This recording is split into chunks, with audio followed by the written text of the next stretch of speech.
So anyway, but back up to the first match, and I think if not for the wacky Lesnar no contest shit that people would be talking about this, Orton and Jeff makes sense that they have their match first, so the two cell matches are far apart. That makes perfect sense. So that give us time to breathe and forget about it and make things a bigger deal. God, how good is Randy Orton? Um, I love the genius of the screwdriver thing. It was disgusting. I couldn't look at it. I actually tried to rewatch it, and I still couldn't look at it. It was gross. But the genius behind it is, it's not a big, awesome RKO through a table type of spot where people can chant "Holy shit!" and "This is awesome," and love Orton for doing it.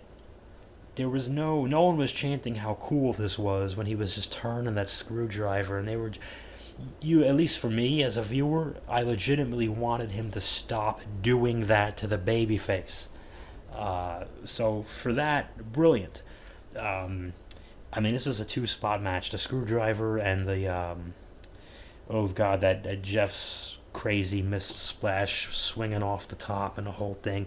I don't think we really got to appreciate how high up he was, because really that's an extra. That cell is higher than the others, and I don't know. I think he had a bigger ladder for when he climbed. Who the hell? Again, I have to. I kind of stopped. I got to rewatch that again. But anyway, this made us hate the heel for doing a bad thing to the baby face instead of half cheering because the thing he did to the baby face was really cool looking. So kudos to Randy Orton, and he took his sweet time as he does. Randy Orton had no problem applying a chin lock in a Hell in a Cell match, dead in the center, and just made you watch it. And I just, God, it's so good. I was worried that this was gonna be like a big sleeper until that screwdriver thing happened. I know Jeff did the wacky thing. He got stuck in that ladder, which is kind of gross. And this match ended up being crazily bloody, even though there was no blading, which I thought was interesting. So they beat the holy crap out of each other. The welts and of course the flesh hanging off Orton's leg was utterly disgusting. I am glad they didn't have the referees just stop this thing like they've been doing for the past couple of years. But I did notice this. There was a lot of blood on the canvas, as you would expect. Mostly, I think, off from Orton's back. And in later matches, at least by the end of the night, I didn't catch it right away. But I think they put a new clean canvas on that, or maybe the cameras were just, maybe they just got around it and they fooled me. But my opinion is they must have changed that because the canvas was really gross after match one. And because so many matches, I think especially the two matches that followed were very elegant matches, you couldn't really have them rolling around in old blood. And as we've learned from other podcasts and whatnot, that Vince McMahon does not like blood-stained canvases. Ronda versus Alexa. Because of Brock's no contest, blah blah blah, Alexa is an unsung hero of this pay-per-view, and I hope she gets some credit she deserves, because this was the night where Alexa had to focus more on being a worker and not just being Alexa.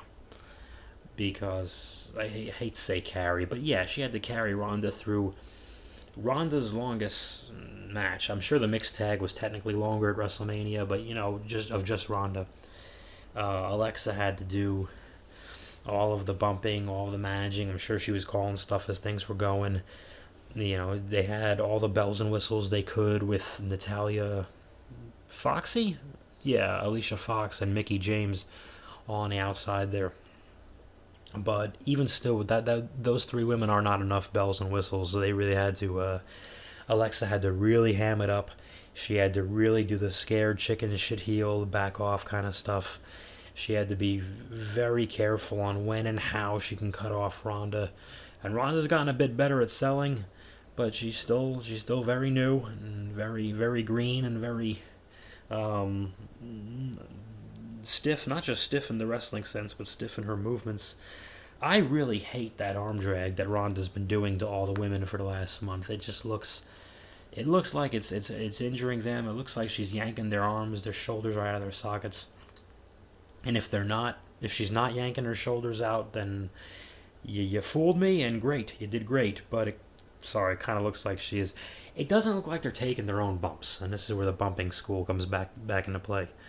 And if you're not taking your own bumps, you end up with a bunch of concussions just so Gene Snitsky can look good in front of 23 people. And what the fuck was that worth?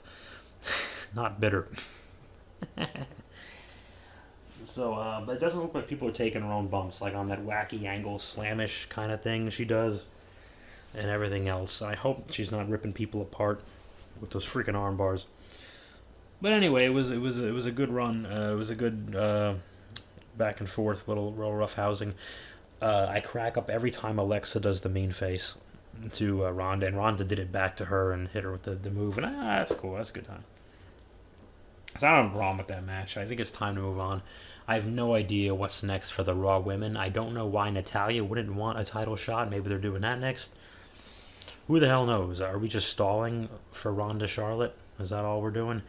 I don't know where Nia Jax went either. So who the hell knows? That goddamn skull logo for Hell in a Cell comes up for the 800th time, where the hand is pulling the skull back and the mouth opens, and they shoved that in our faces a trillion times. I think there's another Marine 6 advertisement here.